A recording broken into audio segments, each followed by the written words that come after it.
What's up? All right. T. Doorway made by low. Faso La T. E. I'm nice with it, man.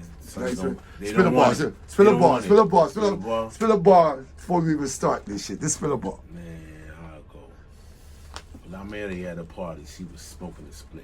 Hanging on 6'3" money clip. You mean the Razor Brown? Yeah, without that shit. The one that's just sporting as an everyday date, you wait.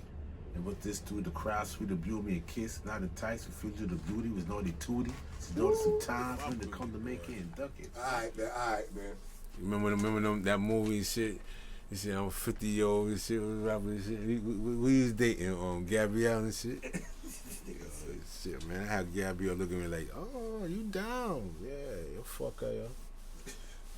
Let's start this shit off, Jaime, man. Alright, started, man. Let's start this shit off. How you want to start start off right, man. Alright, you sitting down with the legendary Cut, Screwed. aka Jaime, Suffolk.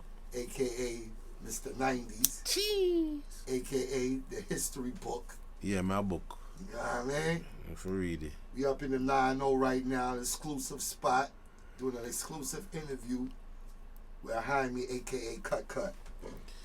Yeah, What's up, homie? What it do? I'm glad to be a host or a host whatsoever. You the host, I'm the host, and we gonna talk some nice stories. We'll talk some shit. We'll talk some shitty. We're gonna tippy toe through this right here. Yeah, You know what I mean? tippy-toe. That's how I like to do my things. I like to do my things on a tippy toe tip. I don't like to jump over nothing. So, where you was born at? Like, let's start that. You know what I mean? Where you was born? Oh, hey, for the people I was born, I'm gonna tell you, I'm born in the United States of America. Yes, the United States of America. And you born in the United States. And when you were born in the United States, you remember what hospital you was born in? Called Trinity Hospital. No, Unity Hospital. That's in Crown Heights. I'm the baby of the family.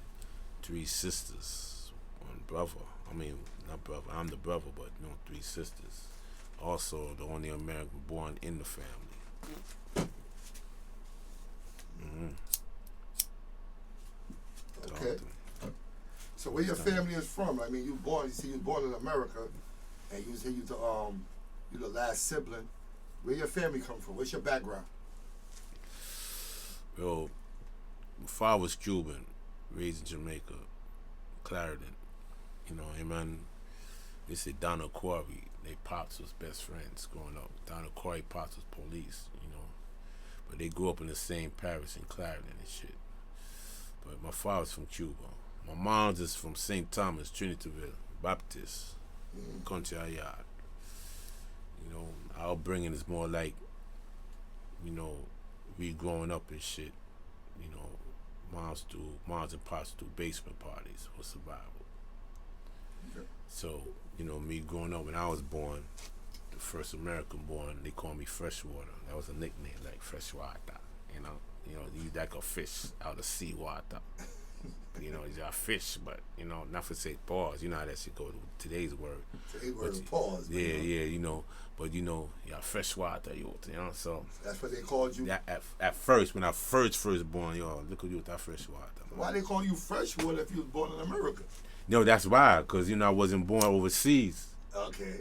You know what I'm saying? Man, I'm born in a seawater and born in freshwater. The U.S. U.S. water. Yeah, U.S. water. So I fresh water and born in So the hustle was, we do basement parties every Saturday night. So Friday, Saturday night from 68 to 76. Pops used to hide a nigga from. That's what we used to talk in other interviews. Like hiding from. Can't hide from the elements outside, but Pops used to do that. He didn't want me to see outside. So the only outside I got was going back home to the yard to pick up record, 45, them thing done. Basement party, look for the next week. Johnny, you too bad. Or something. I'm a little boy like me playing the music, just some other tuxedo. I've been there. So you was the young kid in the house. I was a DJ. Yeah. Playing how how your pops, I think it was Eddie Murphy tell that joke. He said, no, DJ Hollywood. I was watching the thing, documentary. He said, I used to entertain and play the records for the youth, for the moms and pops. He said, you got them smiling, giggling. Yeah, I was one of them kids. I think mostly every kid growing up and their parents had people in the house, have like house parties. You know, if they wasn't dancing to entertain the people, they either playing the music or doing something interacting with the older folks. Right. In the house, you know what I mean?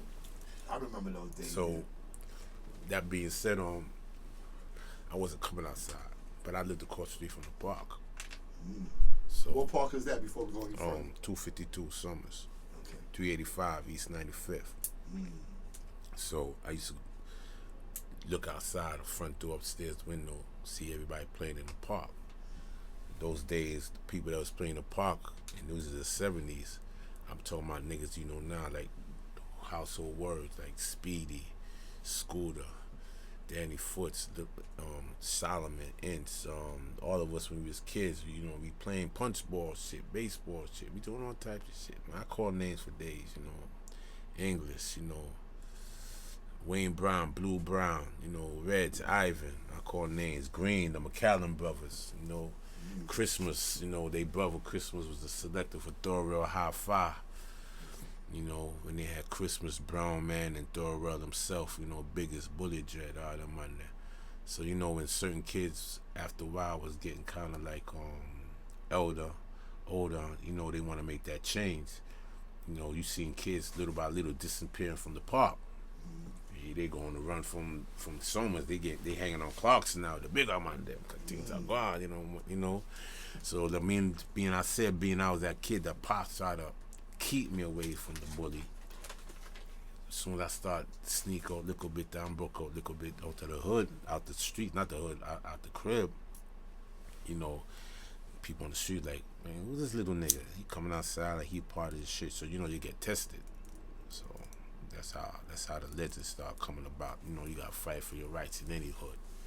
So be like, okay, so you're saying that so all this time you talking about, this is in the 90s you talking about. Clarkson, Rutland, the 9-0 era. Well, 90s neighborhood. I'm gonna tell you straight, you know, because that's what this interview is for. You get to know the 9. And this is how I come about it. Let the people know that. What this interview is for, to get to know the 9. You get to know the 9. All right, let's get to know the 9. You see, everybody probably got the same elements as far as, you know, you fighting for your rights, or, you know, to be somebody, or you can be whatever in your community, you know. That's necessarily.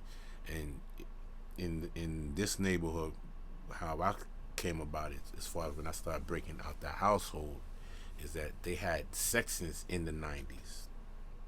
Now the section in the 90s don't directly get along with each other. Niggas got reputation, however reputation they have, men or female, but they don't really, you know, really fight themselves really in our 90s, like back when I'm coming up. Like, why is that? I don't know. It's a stigma. Like, boy, man, I bother somebody down, yo, man, yo, man, tougher down, yo, for me, we get that down, yo, style, all them type of movements, you know. So everybody's a bad boy. Everybody was, yeah, boy. You know. Everybody's a gully man. Everybody's a gully, and so yo, nobody want to take no check. No, man, nah, ain't nobody was taking no check either. You know, it was minimum of people taking checks, or then. Certain people is fighting for their rights, like I said myself, you know, to get to a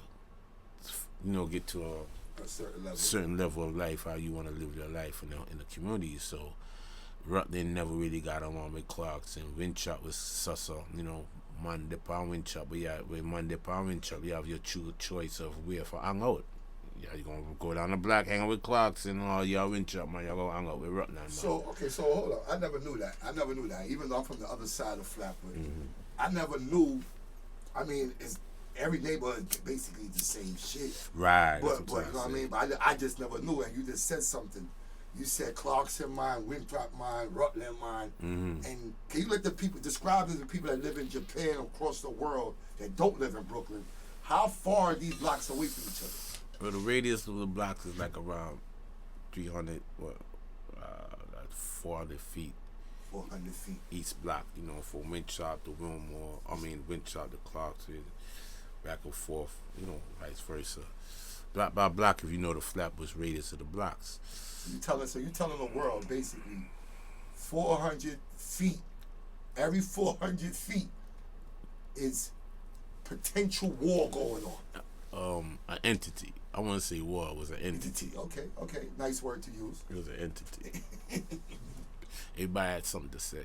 Everybody had something to say. So Winthrop minds feel like they better than Rutland mind. I wouldn't say they feel better than Clarkson. Well, between Rutland and Clarkson, man, it was more like reputation, more like for say not better. It ain't like niggas like look in your face. Look, you don't know cool ain't shit. You know, it wasn't like that. It was like more like I'm under doing this so. And then, you know, nigga be over here, oh, boy, I mean, you're good on this stuff with them Monday. You know, like, and, you know, like. So even with that now. Like, I say it was enviness money thing, niggas getting into and whatsoever. Yeah. The envy thing, but like, okay, you had Rutland, Clarkson, Winthrop, what's the other block? Another block. It went down like this, Rutland, Winthrop, and you have Clarkson. After Clarkson, Lennox, but nobody to defend Lennox. All right, Lennox ain't nothing to defend. All right, cool. So now I know one other block. So out of those 3 blocks. Then you have one more. Okay, but which block was the Church block Avenue. that everybody was saying that they don't want to mess with? Like, you know what I mean? It had to be one block that was like, you know, a little tougher than the other. Or doing more than the other, should I say. Bro, in order to say that, everybody had their turn. Everybody had their turn. So when Clarkson had their turn, what year you think Clarkson had their turn? Clarkson was the originator. Okay, see, that's where we going at. We want to know, like, that's where we going at. 9-5 on Clarkson, it was the originator. And why you say that they were the originator? Because when the hustling, like I said, I'm in the crib and, you know, I couldn't come outside, so at them times, you know what I'm talking about, like, I mean, I could come outside, but you know, Pop's real strict, you know. But you know, because they didn't want that gang element to reach me. I don't think no parent want that. The Stomper days of pure hells and all that shit. Yeah, we're gonna get to all these names, the M1s, the Stompers, but continue. And it was more like I'm coming outside now. And like I was saying, niggas disappeared from playing ball in the park. Little by little, they run up to Clarkson because Clarkson was the first place to be. I'm going to explain it now. You see, I ain't going to bring nobody business up really. But you see, like transportation, cab service, I big something. I big something? I'm not going to talk them business, but I big something when it first started. What you mean by cab service? You talking about dollar cab or cab? The cab service, transportation itself, you know, they was like, they came on Clarkson. One of my gone with certain things on transportation was a cab service that, you know, man can't ride with them, man feel safe. You know, man, it wasn't like they was down with the program, this man just used them things, you know what I mean? Because it was right there on the block, and you gotta make a money move because of such. So, you know, man was busting moves in Caz, you know what I'm saying? So get money, and then they got big and growing. As far as I look, how I seen it, you know what I mean? Because when I have no car first time, you know what I mean? They got a car now. I seen niggas jump in the cab every minute, you know what I'm saying? So, you know, the hustling thing going on heavy, and then he had to set Third Row, and they was established and shit. And Third Row was like a sign to represent the 90s. You know what I'm saying? It's, you know, as all entertainers. Oh man, then the bodies of Batman come from the block. You know, you had the Terror, you had the Shenge, you had the. Man, I don't want to forget nobody in there. I don't want you to skip nothing. So when you say that sound was like one of the first sounds to come out of the 90. Right. We represent the 90. Right. To even the term 90s posse came from the term 90s. Oh, yes, Bench. The time.